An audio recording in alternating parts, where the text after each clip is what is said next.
the first to know. Nsem-Pii TV. Lawyer Paul Adom Otchere etimu atanase na wahwe nsem bi egu ho a abusua sansem no eho behia pa se wobete na what say Johnson Aseidu Nkeitiah wo ko thank you to ana sansem no Lawyer Paul Adom Otchere watimu adwudwamu a enya asem ketwa wo bisa say Johnson Aseidu Nkeitiah thank you to no wo da hwan ase se eden na wo mo atimu ayama no ensem bi a to no edu whatever to say one person obetena say na wahu nipa wo be di NDC ama yekonanim say John Dominic mama efri ade so a wo say sabre no na sabe produce yakopon to no safre na ebeye ne de ye pa na busu yasansen we Lawyer Paul Adom Otchere wadwudwamu a enya sam kito wo say o hwe Johnson Aseidu Nkeitiah thank you to na wo na wo da amanfo asese wo mo ato aba ama eye NDC parliamentarians na wo manya overwhelming majority e wo parliament na won ka anase won more John Dramani Mahama victory no so da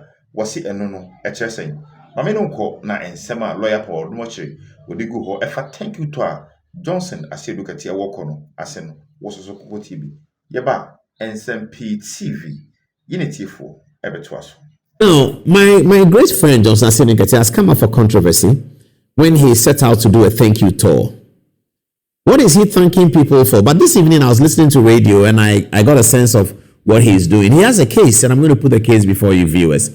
Now, the case that is being made for Johnson Aseidu Nkeitiah's thank you tour stems from the NDC strategy of 2024. The story is that whereas the president, John Dramani Mahama, and the vice president, Professor Nana Jane Opoku-Agyeman, concentrated on winning votes for the presidential election, there was another team led by the party chairman, Johnson Aseidu Nkeitiah, that was concentrating on winning many parliamentary seats. The context of this narrative is driving towards the conclusion that Johnson Aseidu Nkeitiah was responsible for the NDC super two-thirds majority that they have in parliament today, making him a major stakeholder in the future leadership of the party. Those who criticize Aseidu Nkeitiah say that he is doing this because he wants to take a lead and win a start in the presidential succession race, which he can see that is now getting very tough. It's getting very tough because pollster Musa Dankwa has pulled up a post that does not have Aseidu Nkeitiah leading. It has Idrisu Haruna, who has actually not said anything publicly about becoming the NDC's leader. It has Idrisu Haruna leading. It has Aseidu Nkeitiah in a close second. It has Kaiselatu Forsen, finance minister, in a close third. And it has Julius Deborah in fourth position. That's what Musa Dankwa's survey brought up. It didn't have Eric Opoku in one of the leading areas because even though we know that our Greek minister Eric Opoku is also eyeing the position. But is it not too early for people eyeing the position in the NDC to do this? It's very early and it's very dangerous. It's dangerous because, viewers, I do not believe that the framers of the 1992 Constitution wanted us to go in this cycle. What cycle am I talking about? There's a cycle in the constitutional development where the president of the state of the nation would usually not be running because he has run his full term. He will usually not be running. So when the president is sworn in for a second term, you have the political party and the people who want to come after him juggle around for these things. We saw that in 1996, and J.J. Rawlings had to put a stop to it. In 1997, when Mr. Rawlings took the oath, it was obvious that Mr. Rawlings was not coming back to the position. Guzi Tano and co started preparing themselves to become the presidential candidate of the NDC. The people around Professor Mills convinced Fly Lieutenant Rawlings that in 1998, he stated it clearly that the inheritance belongs to the Vice President, Professor J.E.A. Mills. And that settled the matter because it was becoming unbecoming. People were getting concerned about the small pockets of campaigning groups that were being established in the ruling party.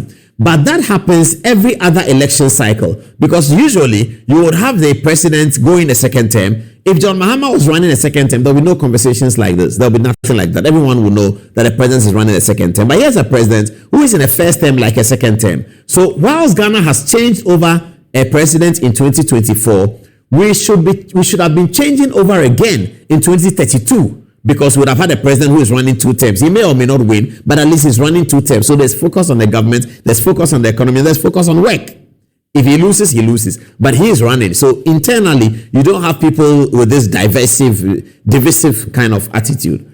Now, we are saddled with a situation where we have elected a president who can do 1 term. So having changed in 2024, Ghana is going to change again in 2028. That means the winner of the 2024 election is not on the ballot for 2028. The winner of the 2020 election was not on the ballot for 2024. And it was hoped that this would be a double cycle, but now we have done it back to back. Certainly, Ghana is the loser. NDC may not be the loser because NDC can win the 2028 elections. But Ghana is the loser because there's very little focus on driving the agenda. And we have had very little focus on driving the agenda between 2020 and 2024. We went into an election. We come to 2025. We are still having very little focus on driving the agenda because those in power are seeking to become presidential candidates. And this time, they are doing it pretty early. Less than 1 year of the new government, and Aseidu Nkeitiah is on the road. Julius Debra is on the road. Kesela Tufosin is lacing his boots to hit the road. This is serious for the country, especially when you have the finance minister involved in the ambition. That's very serious. You have key important figures. Aseidu Nkeitiah is the chairman of GAPOHA, Ghana Ports and Harbours Authority. That's something he should concentrate on. He's also the chairman of the ruling party. He sets out to go on an agenda of thank you tour. And Ras Mubarak says that what is he thanking people for because he was not the candidate? These are some of the photographs from Aseidu Nkeitiah's thank you tour. It's amazing, isn't it? It's amazing. That's Johnson Aseidu Nkeitiah, usually dressed in smock, talking to people in Eastern region and thanking them for voting for the NPP parliamentary candidates. That's what he's saying. He's not thanking them for voting for John Dramani Mahama. He's thanking them for voting for the NDC parliamentary candidates all across the nation. That's an enthusiastic supporter of Johnson Aseidu Nkeitiah and the NDC, and all of them in there checking it out. There he is. Aseidu Nkeitiah enjoying embrace and hugs and all of that. You know, you have to love Aseidu Nkeitiah in terms of his politics. There they are, the Green Army. There they are. So this is the danger of what is happening. This really is a very, very dangerous matter, and it's a danger of what is happening. It is so dangerous that people have even put up Aseidu Nkeitiah's video, which is an old video, which he did when he was running for chairman. They've put it up and presented it as something that he started doing just now. But that's how the NDC is divided. Ras Mubarak says you can't do that. Other people say, what's Aseidu Nkeitiah doing? Why is he panicking? Other people say, but Julius Debra is doing it. Finance minister will start rolling out his campaign strategy. Finance minister is the one paying everybody. So it's very likely to have people falling in line according to what he wants them to do in furtherance of his ambition. That's very serious for the country. Are we going to have a government that is running the country until the election year, when we get into election? Or are we starting the election today? The New Patriotic Party, the opposition, they are electing their candidates in January. As soon as that candidate is elected, he's going to go full throttle on politics. And the NDC would have to respond to that. Are they going to respond as Aseidu Nkeitiah's team, Julius Debra's team, Kesela Tufosin's team? Somebody must bring something to order. Somebody must bring something to order. Otherwise, we are going to struggle as a country. NDCs will not struggle, but Ghana will struggle because you have done it in 2024. You're doing it again in 2028, where the government is not concentrating because people are pursuing their own ambition. Self-preservation is the first for every human being. So if I'm a minister and I have to have meetings, but the constituency chairman in Jomoro is calling me, and that's where my vote is, I'd rather go there than have the meeting. And that can jeopardize the development, all this big push and all the fantastic things that President Mahama is announcing. He needs all of these people to come together to work. Are they going to be there to work, or are they seeking for delegates' votes? This is very dangerous. Very, very, very dangerous. And we have to check it and look at it. Now, listen to Dr. Tonyedu, who says he doesn't even want to be around to look at the succession of President Mahama. We really don't know why Tonyedu said that. Is he saying that it's so ugly he doesn't want to be interested? Is he disappointed with the caliber of people who are running?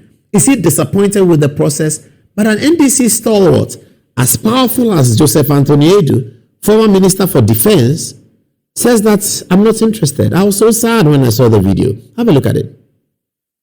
Whoever is planning to take over from Mahama, a great deal depends upon the outcome of the Mahama administration. If it does well, it inures to the party.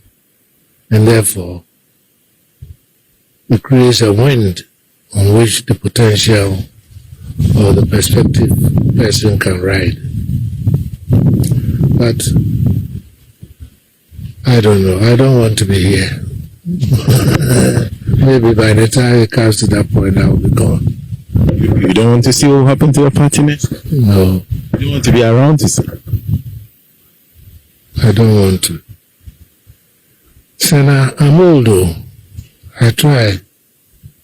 But I'm old. God has been good to me. But I wouldn't mind if it takes me today. But because essentially, I think, would you not at least want to see where the future of the party, you know John Mahama. All I want to see is live long enough to see the Black Stars qualify for the World Cup and see them play well during the World Cup. So sad listening to Tony Edu. He says he doesn't want to be around. But in the same video, which we didn't show you, he says he wants to be around to see the Black Stars qualify for the World Cup and do well. But he doesn't want to be around to see the succession to John Mahama in the NDC. Dr. Tony Edu, what is worrying him? What is he worried about? We must go back to him and do an interview. I really feel sad. He's a good friend of mine. I need to go and visit with him and talk to him about politics, which we used to do all the time. We fight. I fight with my left-wing friends all the time. Tony Edu is one of the big left-wing brains and left-wing thinkers. He was in Kivas teaching sociology and he was doing his left-wing things there those days. And when he was a minister, I was frequently in his house at Ridge and in his office at Burma Camp. And we talk all night, all day about politics. His biggest moment in politics came in 2008 when I showed up at the office of Flight Lieutenant Rawlins, and Tony Edu is a close associate of Rawlins. I showed up at Rawlins' office and he saw me and said, "Paul, you see your guy lost the election? You see, he lost it by a whisker. I told you that Akufo-Addo was never going to win this election." Tony Edu was very, very happy when Professor Mills won. He was delighted. He was over the moon with excitement and joy when I saw him in JJ's office 2-3 days after the results had been declared. He was my guest on Good Evening Ghana on I believe that was the 9th of January 2009. 2 days after the swearing in, he was guest with Otchere. I never forget that program. It was a very, very big program. It ran for about 2.5 hours because Otchere was challenging the validity of the Mills election, etc., etc. And Tony Edu, who is not a lawyer but was always making very sound legal arguments, was on the show with him. I have to look for that tape and play for you when we open our YouTube channel of some of the old programs of Good Evening Ghana. You can see it. It was a very, very good program. And Tony Edu was truly excited by the Mills victory. And he went to Amsterdam as ambassador when Professor John Mahama was president. He came back in 2017, and I'm sure he's been hanging around still then. He lives in a place where I know. I will not say where he lives. And I have to go and visit him. But that's Tony Edu. That's Tony Edu. Feeling really, really sad. Here's a montage that we are doing for Johnson Aseidu Nkeitiah, because here on Good Evening Ghana, we support Johnson Aseidu Nkeitiah for the NDC inheritance. We support him. The president has told us that today they have technology that they use to crack down on citizens.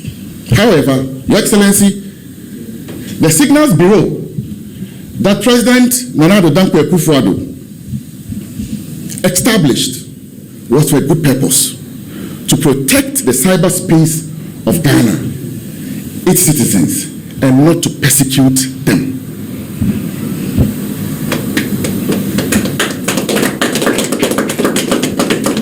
As you are aware, we have some serious national security challenges presently.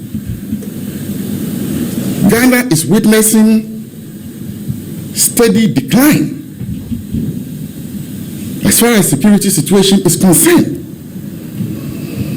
The Boko situation has taken a nosedive.